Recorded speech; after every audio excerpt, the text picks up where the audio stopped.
싸늘했던 추석 이야기. 안녕하세요. 저는 73 나정순이라고 합니다. 사람들은 말합니다. 자식을 키우는 게 세상에서 가장 어렵다고요. 저는 그 말에 고개를 끄덕입니다. 특히 혼자서 키울 땐 더 그렇습니다. 추석이 될 때면 과거가 떠오릅니다. 1년 전 싸늘했던 기억을 오늘 여러분께 털어놓으려고 합니다. 추석 당일 아들이 온다고 했어요. 며느리와 함께요. 저는 며칠 전부터 장을 봤습니다. 아들이 좋아하는 나물, 며느리가 좋아하는 과일, 하나하나 정성껏 골랐어요. 아들은 매달 30만 원씩 용돈을 챙겨주고 있습니다. 아들도 이제 가장이니까 그러지 말라고 했어요. 엄마, 제가 여기까지 올 수 있었던 건 엄마 덕분이에요. 그 사랑을 갚기엔 턱없이 부족한 금액이겠지만 평생 엄마 챙길게요. 저는 용돈보다 그 따뜻한 말이 더 고마웠습니다. 아들이 겨우 5살 때 제 남편이 일찍 세상을 떠났습니다. 그 후로 매일같이 바느질하며 밤늦도록 일했어요. 혼자 아들을 키우는 건 쉽지 않았습니다.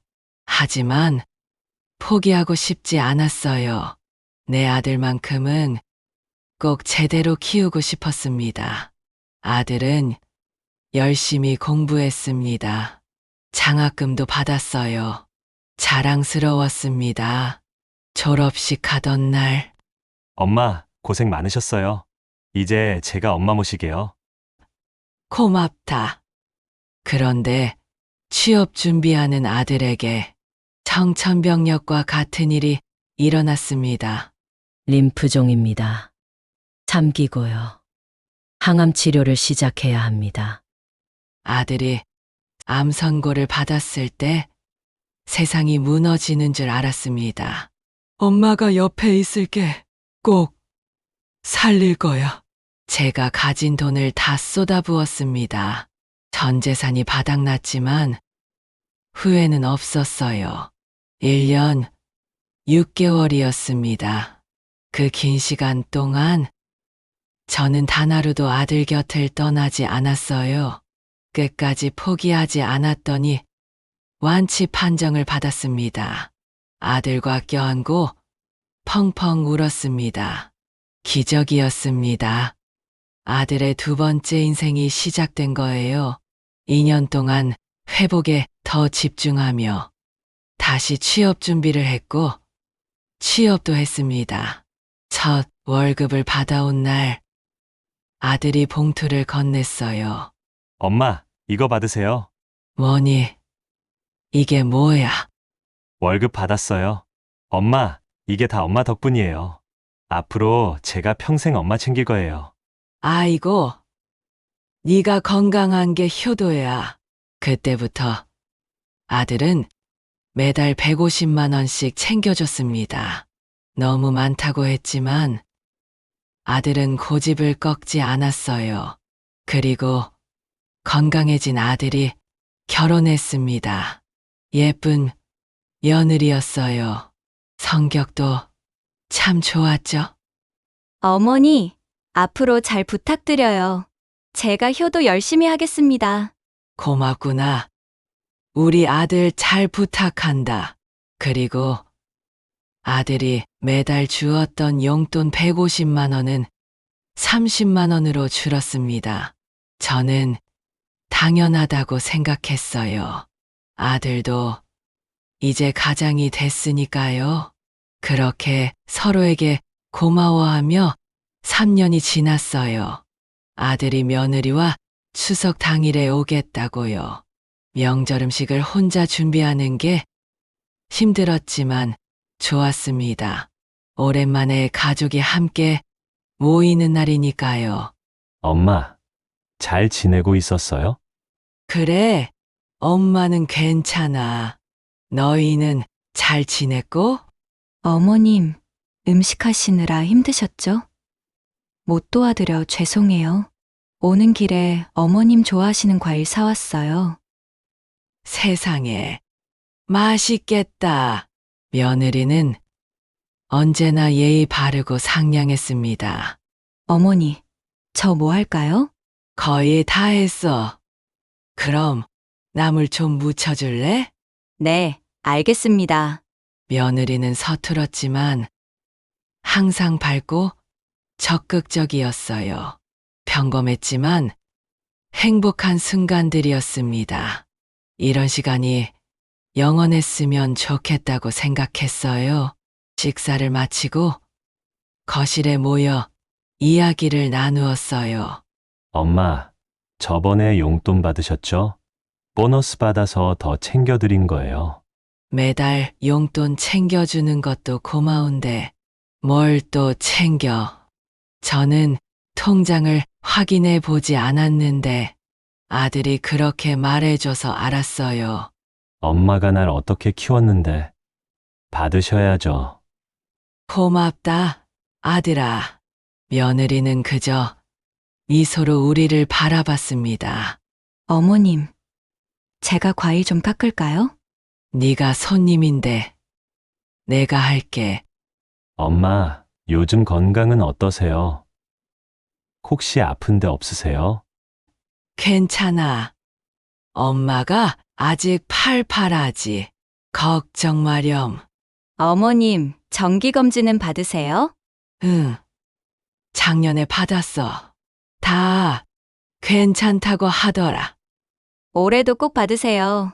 제가 예약해 드릴게요. 알았어. 알았어. 걱정 마.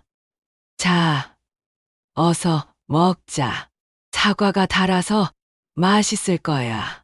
그때 며느리의 휴대폰 벨소리가 울렸습니다. 어머님, 잠깐만요. 며느리가 전화를 받으려고 일어서는데 급하게 일어나다가 휴대폰을 떨어뜨렸어요. 손에 미끄러져 실수로 스피커폰이 켜졌습니다. 여보세요? 아니, 뭘 또 이렇게 용돈을 보냈어? 엄마, 나 지금 저번 설에도 주더니 이번에도 주고 며느리가 당황해하면서 빨리 전화를 끊으려고 했어요. 최서방한테 고맙다고 전해줘. 알겠어. 엄마 나중에 다시 전화할게. 며느리는 황급히 전화를 끊었습니다. 내가 장모님 찾아뵙고 드리려고 용돈 준비했는데 당신이 먼저 드렸어? 며느리가 당황해하는 것 같아서 제가 말했어요.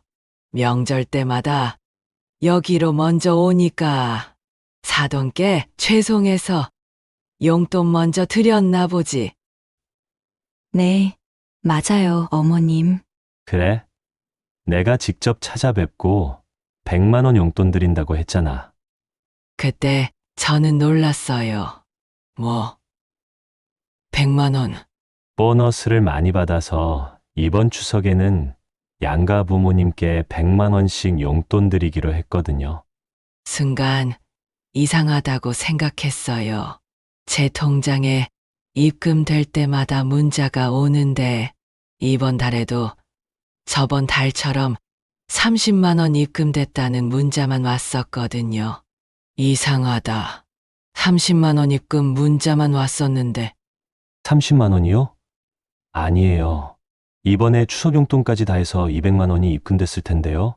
순간 정적이 흘렀고 며느리의 표정이 어두워졌어요. 여보, 이번에 200만 원 입금한 거 맞지? 아들이 며느리에게 물어봤어요. 그게 사실은 며느리가 말을 잇지 못하자 아들이 저에게 말했어요. 엄마, 그동안 용돈 얼마씩 들어왔어요? 매달 30만 원씩 들어왔어. 아들이 하얗게 질린 표정으로 며느리에게 물었어요. 왜 30만 원만 드렸어? 용돈은 100만 원씩 드리라고 했잖아. 이게 도대체 무슨 일인지 그동안 아들은 저에게 100만 원씩 용돈을 입금하는 줄 알고 있었더라고요. 하지만 제가 받은 용돈은 30만 원이었습니다. 당신, 똑바로 말해. 이게 어떻게 된 거야? 처음엔 정말 조금만 투자하려고 했어. 어머님께 용돈 드리면 안 쓰시고 다 저축하시니까 내가 2달만 투자해서 돈 좀 벌면 어머님한테 더 드리려고 했는데 아들의 얼굴이 점점 굳어져 갔어요. 저도 이게 무슨 일인가 싶고 심장이 떨렸죠. 근데 자꾸 잃었어. 100만 원 잃더니 200만 원, 500만 원. 투자한 주식이 점점 하락세인 거야. 본점이라도 찾고 싶다는 마음에 어머님 용돈에 계속 손을 댔어. 미안해. 그래서 3년 동안 그렇게 한 거야? 며느리는 고개를 끄덕였습니다. 그래서 잃은 돈이 얼마야? 며느리는 입을 열지 못했어요. 말해! 얼마 잃었어? 2천만 원. 다 잃었어. 뭔가 더 있지? 말해봐. 지금 말해. 사채. 너무 놀란 저는 할 말을 잃었어요. 두통이 밀려오기 시작했고 한숨이 터져 나왔어요. 주식으로 다 잃고 만회하고 싶었어. 그래서 사채를 썼어. 얼마? 며느리가 말을 하지 않았어요. 얼마냐고? 3천만 원. 3년 동안 나를 속였어? 나도 어쩔 수 없었어. 어쩔 수 없었다고? 내가 열심히 번 돈으로 엄마 용돈으로 도박을 했으면서. 도박 아니야. 도박이지. 잃을 걸 알면서 계속 따라한 게 도박 아니고 뭐야? 그것도 모자라 사채까지. 진정해. 매달 100만 원씩 드리는 줄 알았어요. 엄마가 편하게 지내시길 바랐어요. 엄마가 평생 모으신 돈, 제 병원비로 다 쓰신 거 제가 알잖아요. 아들이 무너지듯 소파에 앉았습니다. 그 은혜를 용돈으로라도 갚고 싶었던 건데 그 돈을 네가 빼돌려?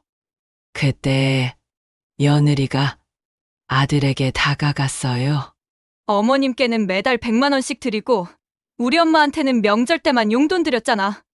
어머님 손에 들어가면 묶이는 돈인데 내가 주식으로 좀 불려서 어머님께 돌려드리고 우리 엄마한테도 용돈 드리고 싶었어. 다시 다 돌려놓으려고 했었어. 이렇게 될 줄 몰랐다고. 이게 대체 무슨 말인 건지.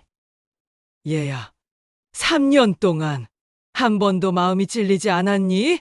저의 물음에 며느리는 대답을 못하더군요.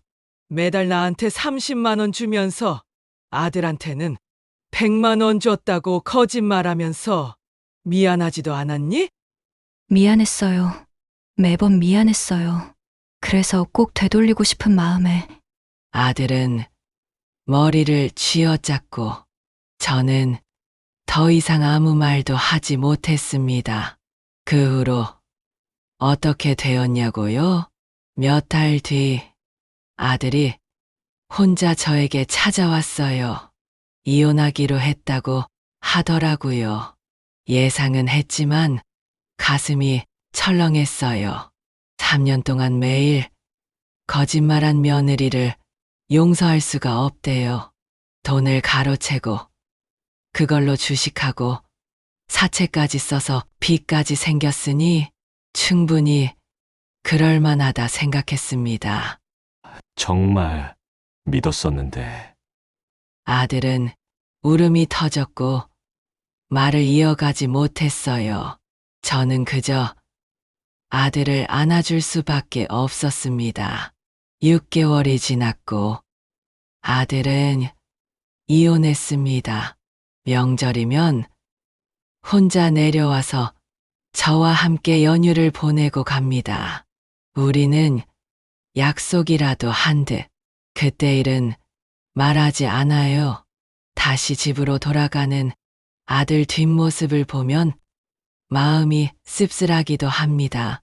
아들이 남은 인생을 너무 엄마를 위해 살지 말고 자신을 위한 인생을 살았으면 합니다. 저는 아들의 삶을 응원하는 엄마니까요. 저의 긴 이야기를 들어주셔서 감사합니다. 모두 따뜻하고 풍성한 추석 보내시길 바랍니다.